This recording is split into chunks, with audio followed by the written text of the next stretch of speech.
ville de demain est le lieu d'impressionnants défis. Que faire pour soulager une circulation de plus en plus dense? Comment venir à bout de la criminalité? Comment gérer les grandes agglomérations plus efficacement à l'heure du changement climatique? Les nouvelles technologies dites intelligentes peuvent-elles nous y aider? C'est notre sujet du jour. Bonjour à tous et bienvenue dans Xenius. La ville de demain sera-t-elle intelligente?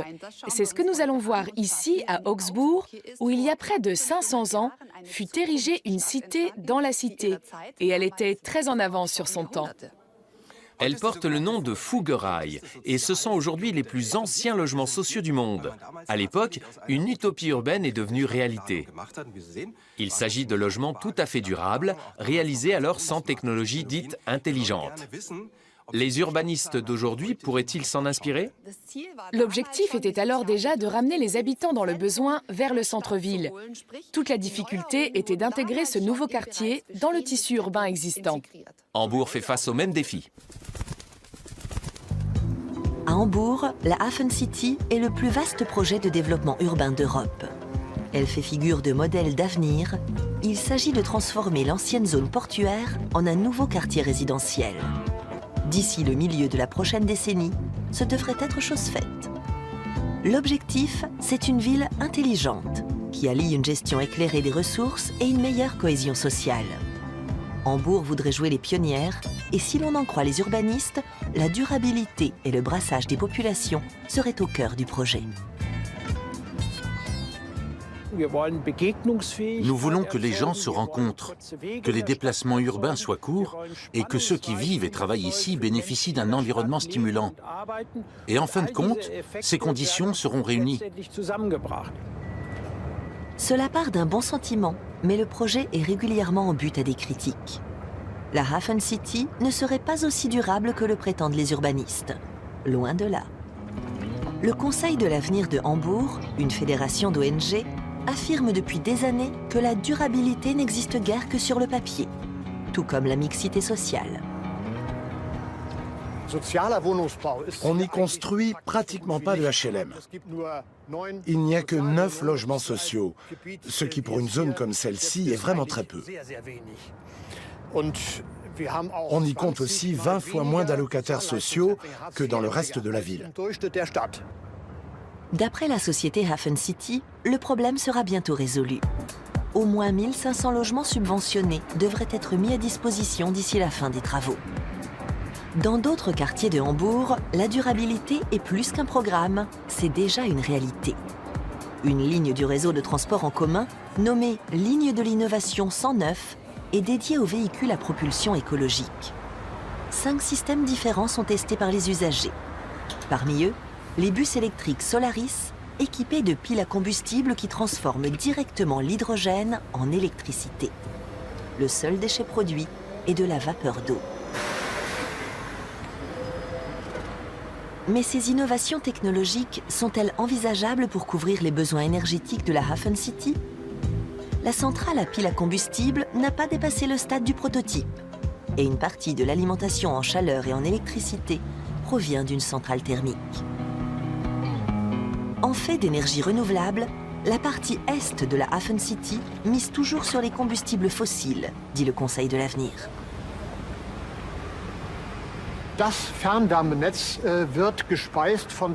Le réseau de chauffage urbain est alimenté par 2 centrales à charbon, un incinérateur de déchets et la petite usine à gaz que vous voyez ici à l'arrière-plan. La société Hafen City contre-attaque. En la matière, on a déjà beaucoup progressé. Le réseau de chaleur que nous avons mis au point permet une production d'énergie thermique à 92% durable. Nous avons donc un facteur d'énergie primaire bien plus faible que si nous utilisions du gaz, par exemple. Et surtout, le système de certification doit inciter les maîtres d'ouvrage à veiller à la durabilité, même si les critères sont élevés. Ainsi, sur le toit de l'un des bâtiments certifiés, des panneaux photovoltaïques et des éoliennes silencieuses alimentent une pompe qui chauffe l'immeuble à l'énergie géothermique. Au lieu de se contenter d'une technologie, on mise ici sur l'interaction de différents systèmes, au cas où l'un d'eux serait défaillant. À Hambourg, investir dans plusieurs technologies qui se complètent semble être une stratégie prometteuse. Les réseaux d'approvisionnement en électricité et en chauffage investissent désormais dans de petites unités décentralisées intégrées à l'infrastructure existante, comme cette installation de biogaz. Le fait est qu'en matière d'urbanisme, le rêve se heurte souvent à la réalité. À Hambourg, les architectes et les ingénieurs de la Hafen City dessinent la ville de demain. Belle idée, à condition qu'elle soit accessible au plus grand nombre.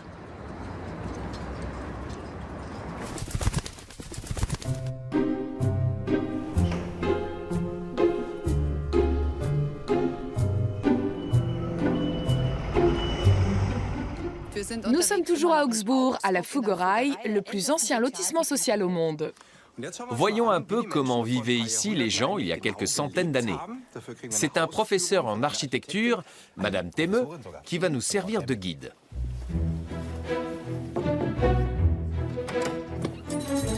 Bonjour. Coucou.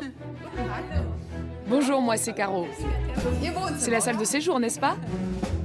Une cuisine.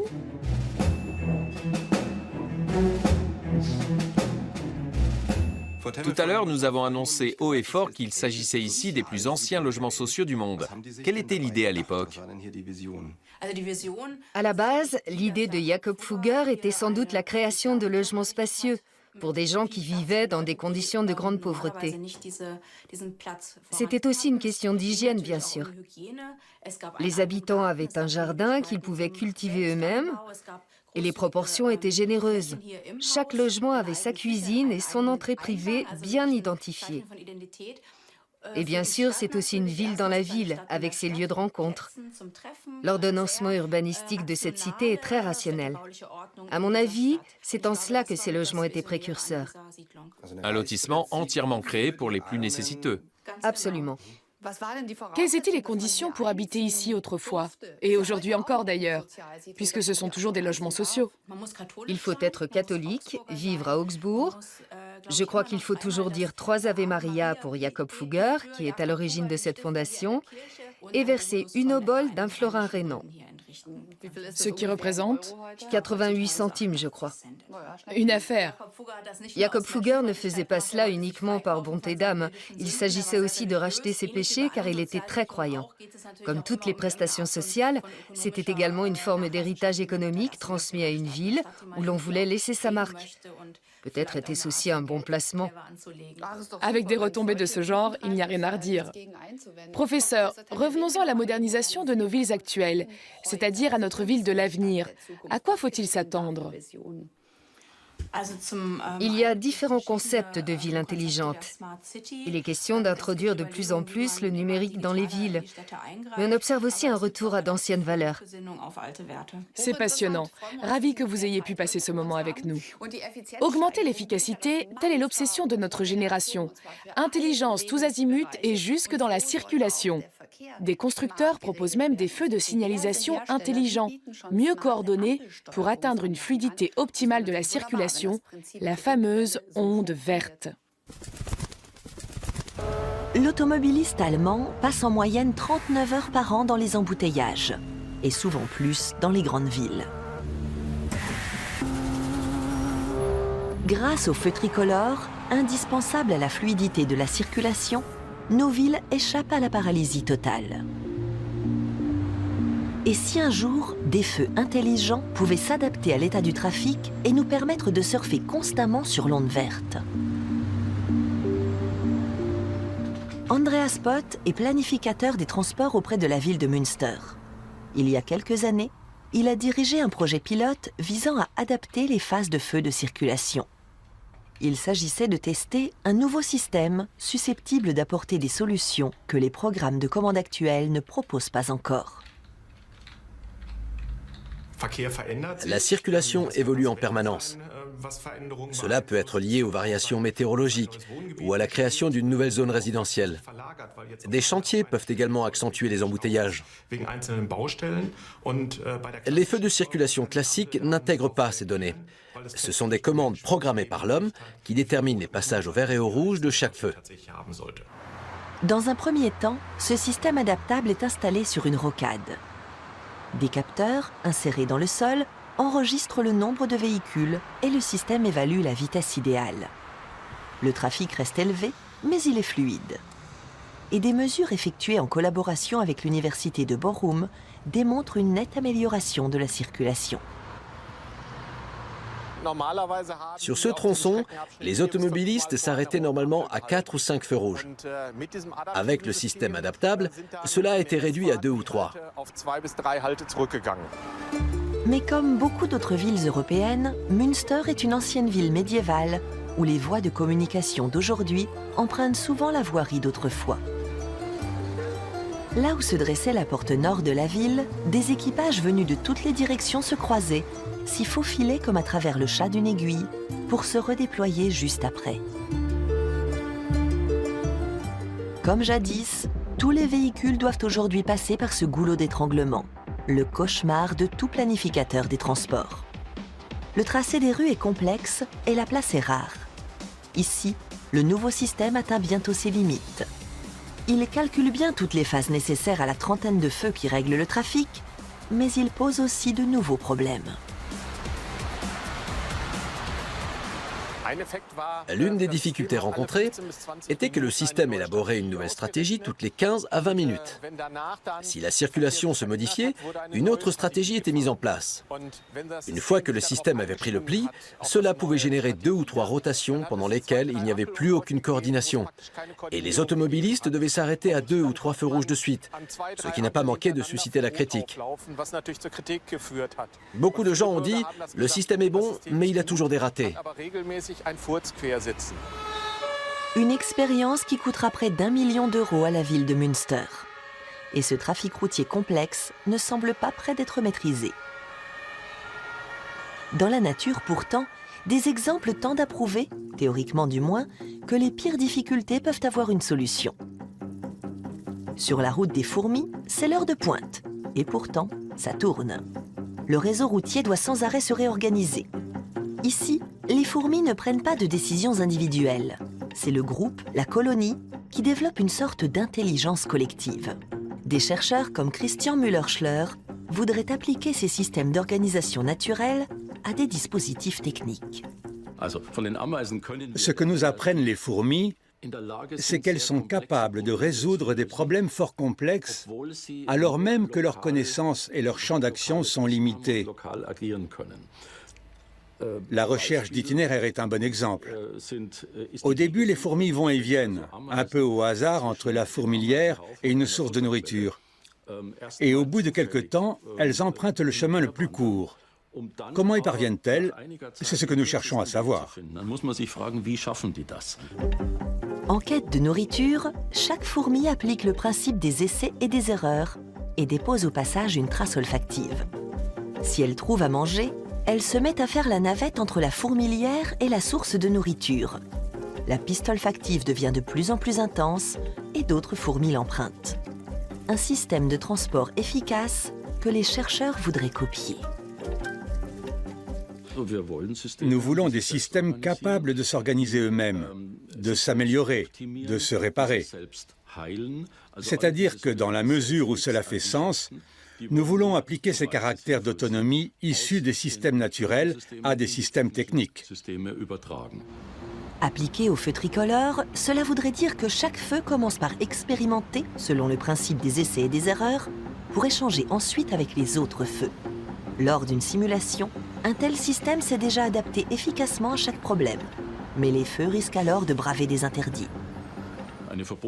En ce qui concerne les feux, nous aurions clairement un interdit si un algorithme décrétait « faisons-les passer tous les 4 au vert ». Mais le principe voudrait que la règle soit d'abord expérimentée, puis qu'un mécanisme de répression se mette en place qui dirait « cette règle n'est pas bonne » et elle ne serait alors plus appliquée. Évidemment, un tel processus est impensable dans le cadre de la circulation routière. C'est sans doute à cause de ces interdits-là que personne n'a jamais vraiment voulu envisager ce type de feu créatif, capable théoriquement de s'adapter à toute circulation, même complexe.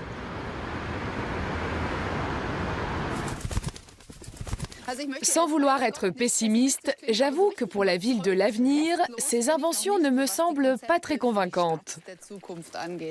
D'ailleurs, des projets qui ont aujourd'hui l'air tout nouveaux, tout beaux, étaient déjà là hier. Il n'y a qu'à regarder par-dessus la clôture.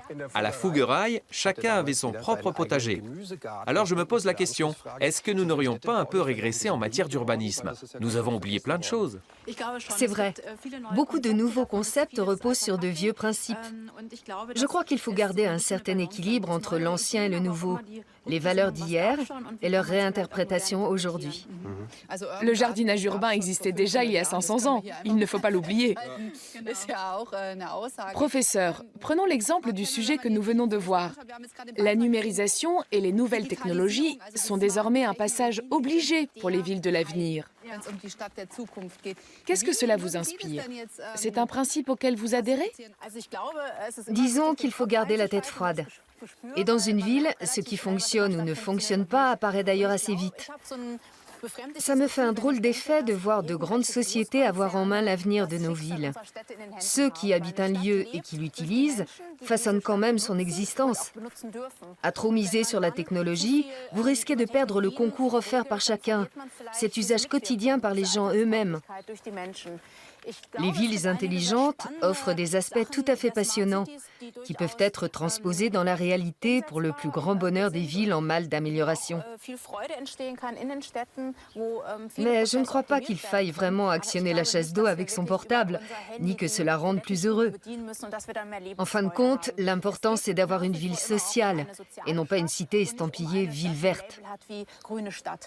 Pourriez-vous citer un exemple où la numérisation ou les nouvelles technologies apportent vraiment un plus? Pour l'instant, nous n'en avons pas trouvé. Les pays scandinaves planchent actuellement sur des modèles de mobilité très intéressants, notamment avec la bicyclette qui gagne à nouveau du terrain. Copenhague est très active en la matière et il est question d'y introduire une onde verte pour les cyclistes. Revenons-en à la Fougueraille avec ses 5 siècles de logements et de styles de vie sociaux. Cette ancienne cité ne pourrait-elle pas inspirer les urbanistes d'aujourd'hui? Je crois qu'il faut s'attacher à la conception d'espaces privés qui laisserait une place au domaine semi-public. Comment organiser les rencontres? Comment s'installer sur un banc dans un jardin public? Comment discuter avec son voisin par-dessus la haie? Je crois que c'est très important. Une chose me frappe dans votre discours. Quand je pense urbanisme, je vois tout de suite de grands projets, des tours, des mégapoles et Dieu sait quoi. Or, vous évoquez des détails psychologiques. La question est, qu'est-ce que l'urbanisme? Tout commence par l'unité de base, l'habitat d'une personne seule. Ensuite, on a plusieurs personnes dans une maison, puis plusieurs personnes dans un lotissement, ce qui finit par faire une ville. Si on ne comprend pas la plus petite unité, on ne comprendra pas non plus la grande. Or, beaucoup de ces nouveaux projets urbains n'ont pas accompli ce changement d'échelle. Ce sont de grands projets, il faut vendre des paysages de rêve. Mais comment ça fonctionne dans le détail? Comment ouvrir les fenêtres? Peut-on seulement les ouvrir pour bavarder? À moins qu'elles doivent rester fermées parce qu'un concept de maison passive nous force à vivre à huis clos. Les besoins des gens se trouvent réduits à la portion congrue. Voilà pourquoi je plaide pour une ville plus humaine. Merci, c'était passionnant. Merci beaucoup. Merci à vous. Au revoir. Il y a 500 ans, un mur a été construit pour assurer la sécurité. Et aujourd'hui encore, des gens élèvent des murs et des clôtures pour se protéger. N'empêche qu'en matière de sécurité et de lutte contre la criminalité, certaines technologies apporteraient vraiment du nouveau. La police bavaroise prétend même pouvoir prédire certains délits. Prévoir des méfaits avant qu'ils ne soient commis. Être sur les lieux avant que les malfaiteurs ne puissent agir.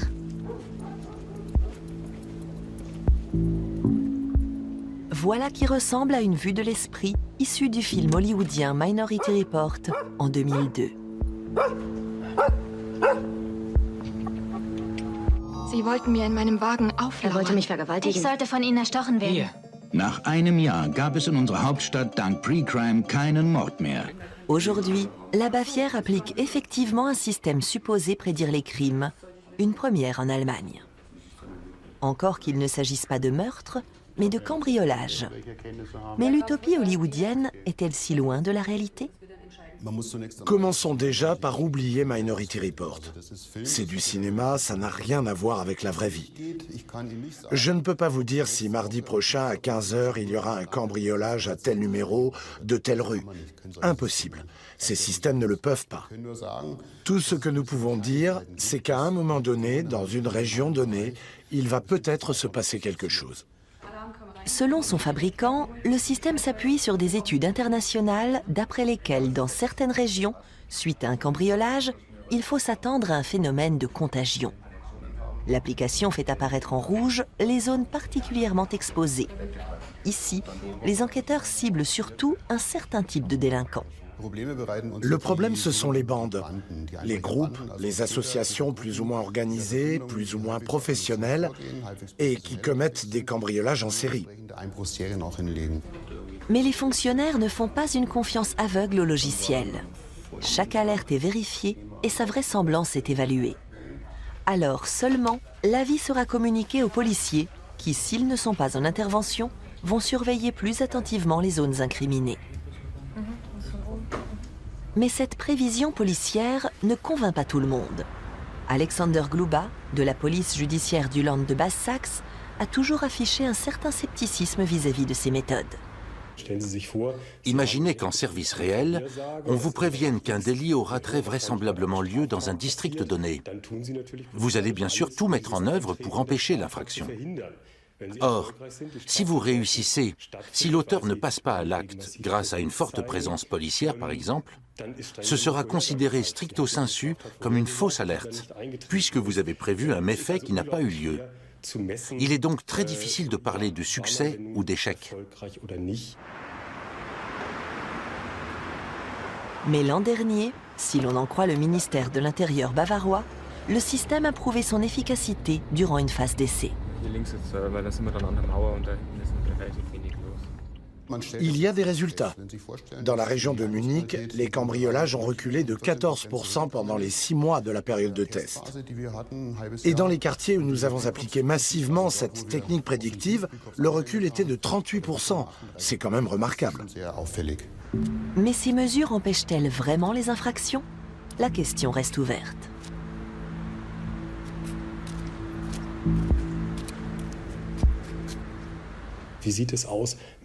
Qu'en est-il de ces délits?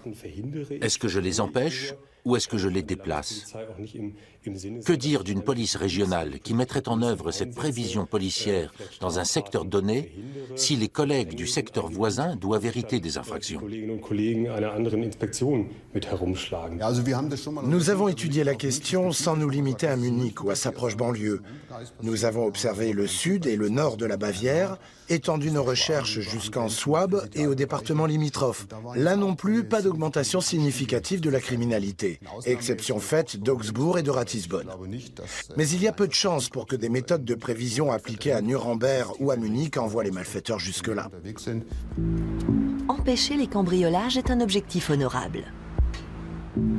Mais sur quelles données faut-il fonder ce genre d'analyse?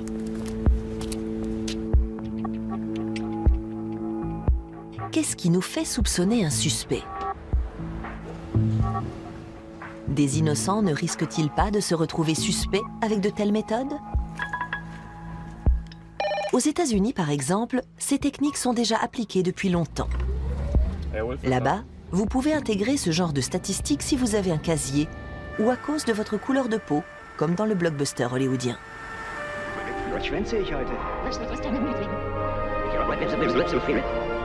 Kannst du was erkennen? Nicht zu lesen. Ich habe hier 8 Howard Marks in Washington, nach Hautfarbe und Alter sortiert. Check mal Führerschein und Zulassung. Ich finde hier einen Hinweis auf die Adresse. Mais la Bavière demeure circonspecte vis-à-vis des méthodes américaines. Ici, cela ne se passera pas comme ça. C'est vrai qu'il y a des exemples et que les Américains peuvent procéder à des interpellations ciblées en disant « Nous savons que tu prépares un coup pour la semaine prochaine ». Ça existe. Ce n'est pas notre optique. Il ne faut pas tout mélanger. Nous travaillons à partir de cas, nous collectons des informations sur des faits, nous tirons des conclusions et nous agissons en conséquence. Peut-être que les technologies intelligentes peuvent vraiment empêcher les crimes. Mais il y a un danger réel que cette surveillance s'exerce sur chacun d'entre nous. En fin de compte, nous pouvons conclure que la ville de l'avenir a fort à faire. Être durable, par exemple, Elle doit gérer une circulation incroyable. et elle doit être un lieu sûr pour le plus grand nombre. La ville de l'avenir doit relever de sacrés défis. Sans doute n'y a-t-il pas de solution globale, mais on peut se fixer un objectif important. La ville de l'avenir doit être là pour tous et n'exclure personne. C'était déjà prévu comme ça à la Fougue au Rail il y a 500 ans. Voilà qui mérite bien une mention. C'est pourquoi nous allons mettre nos derniers sous dans ce tronc. Un peu théâtral. Allez, à la prochaine. Nos derniers sous. Tu y vas? Aussitôt que l'argent tinte dans la caisse. Au revoir. Gunnar, notre émission délaisse. Oui!